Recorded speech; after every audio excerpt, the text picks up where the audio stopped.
have, as you know, strengthened laws in this country to deal with these kinds of threats. We are currently in the process of examining these laws and examining other means we may have to monitor and to take action against both organizations and individuals who may undertake activities that are potentially threatening to Canadians. So there it is, the Prime Minister saying they're in the process of examining new ways to deal with ISIS. This is in the wake of the latest threat from ISIS. The militant group released an audio statement over the weekend urging its members to kill disbelievers, including Americans, Europeans, Australians, and Canadians, now that Canada is part of the coalition in Iraq to fight ISIS. How should the government respond? How real is the threat? Let's get a sense of this. Joining me now, the Parliamentary Secretary to the Minister of Defence, James Bezan, the NDP's Foreign Affairs critic, Paul Dewar, and the Liberal Foreign Affairs critic, Marc Garneau. Mr. Bezan, the Prime Minister clearly opened the door here. What new action is the government considering taking in response to this new threat from ISIS? Well, first and foremost is putting the safety of Canadians first. And as we've already done, we have the power to revoke citizenship on those dual nationals who decide to engage in terrorism abroad or bring that back home. We can suspend passports of Canadians that are engaged in terrorist activities and other indictable offences. So we're going to continue to make sure that we protect Canadians first and foremost in this. And as we're already doing, providing humanitarian aid, providing military assistance and military aid in northern Iraq, and working alongside the regional government as well as the Iraqi government to ensure that we continue to help in liberating communities that are under ISIS control and making sure that this brand of terrorism doesn't spread farther than what it already has. But I knew all that. The government said that. But the Prime Minister, Mr. Bezan, said we're currently examining these laws, I'm quoting him, and examining other means which we may have to monitor and take action against organizations and individuals. What other means is the government considering taking outside of the ones that you've outlined, which are already public? So we're going to continue to make sure that we move any type of legislative agenda through the House of Commons that accomplishes that. In addition, we're going to make sure that the current laws that we have under the Criminal Code, anti-terrorism laws, are used in their fullest means possible to ensure that Canadians are protected. Does other means mean changing the mission in Iraq?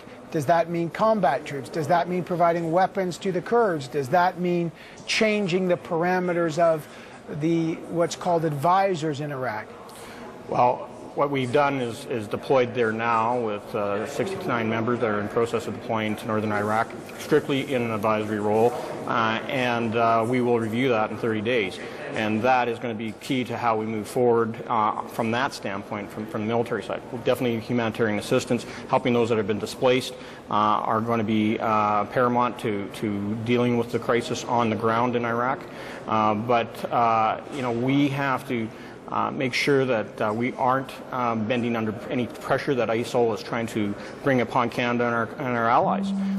We will not be intimidated by this, but at the same time we take the responsibility of protecting Canadians as being the most important role that we have as a government. Mr. Dewar, does this new ISIS threat change the NDP's position, and does that mean now you would reassess the need for Canada to be involved militarily in Iraq to make sure ISIS is defeated, as opposed to simply on the humanitarian side?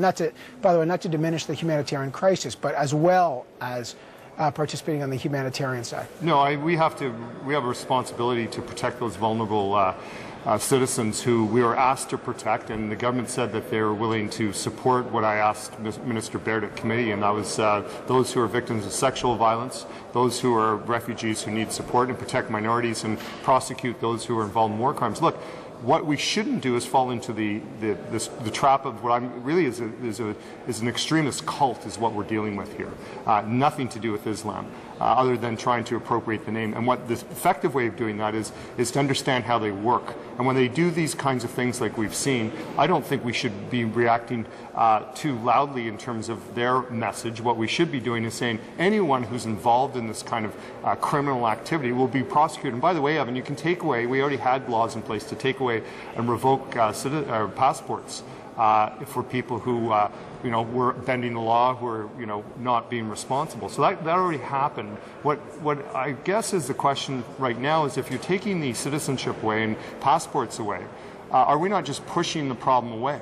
As opposed to what some are saying is an effective way to deal with this good old-fashioned police work, is that when people are involving themselves, either by aiding and abetting, by funding these extremist groups, or taking part in what is happening overseas, they should be prosecuted, and we should do everything we can to deal with it. But I get that, but that's on the domestic side, and it's coordinated internationally too. But what about now that ISIS? I know you say it has nothing to do with Islam. They may not represent any mainstream Islam, but they claim to be.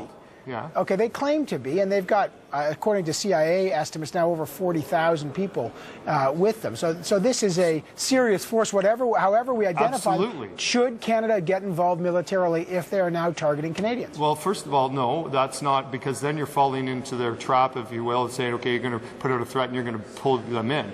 But we still haven't got clarity on some very basic questions. Ms. Mulcair's first question today to the government was, when is the 30 days up that they laid out? They wouldn't answer that. We still don't know whether the 69 are on the ground. We don't have clarity on that. So the last thing I'm going to do is get behind a mission that hasn't definition. What I will do is support what we're asked to do, and that is humanitarian support that is desperately needed right now. All right, I'll come back to that, but let me bring in Mr. Garneau. This threat, your view, if this threat ought to change Canada's response, and when you hear Stephen Harper say that the government's examining other means we may have to monitor and take action against both individuals and organizations, what do you make of that? No, I don't think it should change our response, and we shouldn't be intimidated by it. But it is a very, very clear signal to Canadians who may be thinking this is not our problem, we should have nothing to do with this. And it really focuses on the need for vigilance back here in Canada. There's no question that some of these terrorists may come back to Canada. They may be radicalized, and they may do one of two things: either actively recruit new members to come and join ISIS, or they may actually commit an act of violence on Canadian soil. So we need to have measures in place for that part of it. Mr. Bezan, can you answer the question when the 30-day assessment period is up? Well, we're still in the process of getting everybody there. Once we have all the boots on the ground, we'll let everybody know, and we will then ensure that everybody's aware when the 30-day period is up.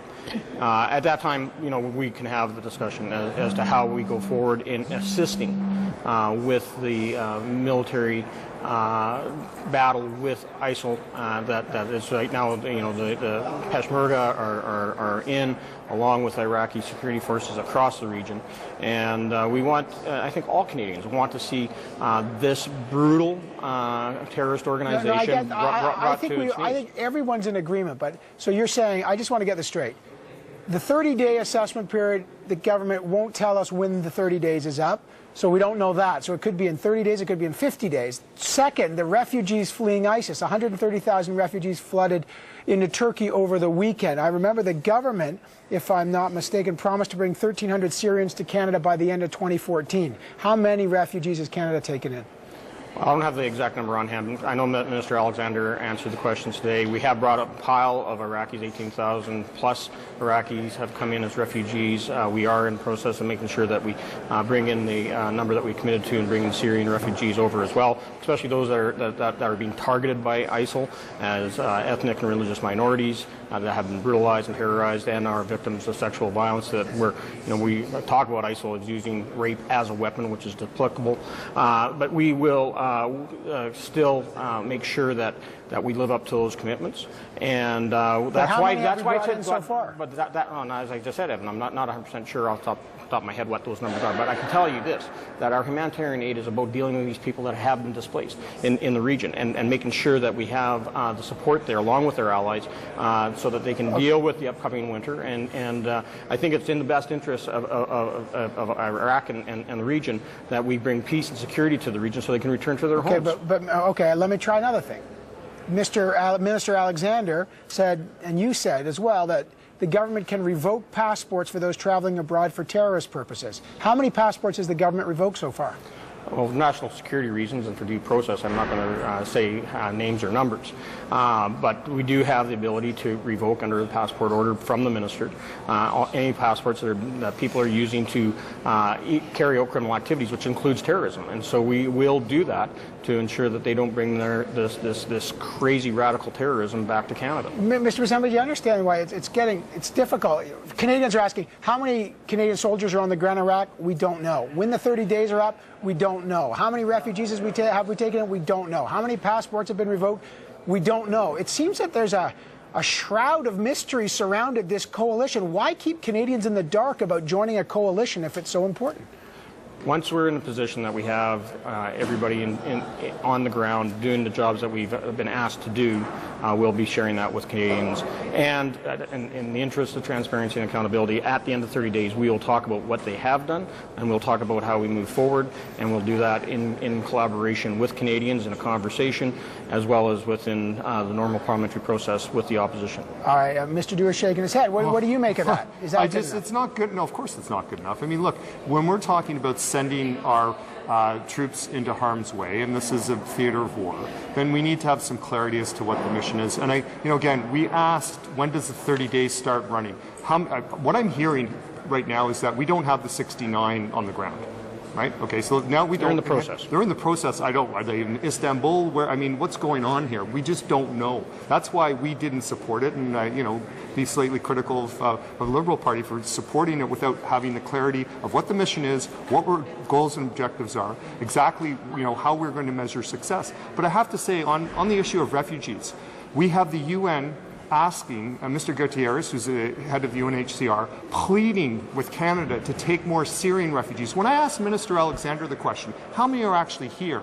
He told me about Iraqi refugees. They won't even answer a straight-up question like that. So we have no idea how many Syrian refugees are actually on Canadian soil out of the 1,500 we're asked for. And by the way, what the UN is asking us to do is take on 5,000 this year and 5,000 next year of Syrian refugees to help alleviate the madness that is going on there. Okay, but Mr. Dewar, I got a minute here, but the criticism of your party is not that you want to act on the humanitarian, and I think every party's talked a lot about the humanitarian crisis, but the fact is, when ISIS threatens Canada and the NDP says, look, we don't want to combat, we won't join a combat troop against them, what does that say to Canadians, that the NDP chooses a fight, but look, if the fight chooses you, you've got to act? Absolutely. We're not saying not to do that. We're saying what we have in this case is a mission that's ill-defined, that hasn't gone through UN or even NATO for that matter, that we have no clarity from government as to what's going on, and they're in government right now. We aren't. We are the ones who are saying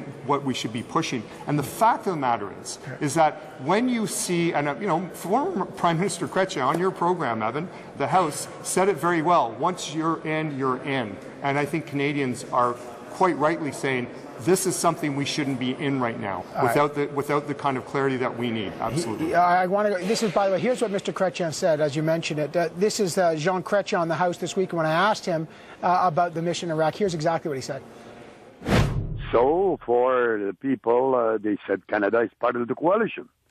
That was the problem that I had in those days, and I said I'm not part of the coalition during the time of the invasion of against Saddam Hussein. That's right, the Iraq. So we said no. You cannot be a little bit in it. You're in it or out. He says you're in it or you're out. All right. Mr. Garneau, that seems to be a little different than what your leader, Mr. Trudeau, is saying. Mr. Ketchum said you're in it now. You've supported this coalition. How far will the Liberals go then? I'd like to point out there's a big difference between Iraq in 2003, where, if you'll remember, Evan, the purpose was to change the regime because of this talk about so-called weapons of mass destruction. Iraq in 2014 is a completely different situation. We've learned a lot of things over the years as well. At this point, there is a 30-day window, and that is a very clear one. It doesn't engage us beyond that. Certainly from our party's perspective, when that 30-day is up, we want to hear from the government. And if we don't like what they're going to be proposing, we're going to speak very, very clearly about it. But you've supported the government without even knowing when the 30 days is up. Listen, I think both parties bear a little bit of blame here. For one thing, I asked in the emergency debate, I said to the government, I asked them, when does the 30 days begin? The government came back and said, we'll tell you when it's over. I don't think that's acceptable. On the other hand, I also understand that when you're going to have a role, in this case, in an advisory capacity, it does take a while when you're speaking to your allies, the Peshmerga in this case, and others, to set things up. You don't have all the answers at the beginning. That's how complicated military operations work. So, yes, we need a little more detail, but at the same time, it takes a while to organize these details. That's why you need the debate and a vote. Okay. Unfortunately, I got to wrap Which this up. NDP are going to vote against anyway. Well, They're splitting hairs to find a reason to say let's no. have a debate and a vote, then why are you scared of it? I'm not scared at all. Well, then do it. James Bezan, Paul Dewar, Marc Garneau. I'm sure we'll debate this more. I always appreciate the three of you on the program. Thanks. Thank you. Welcome. Thanks, Evan.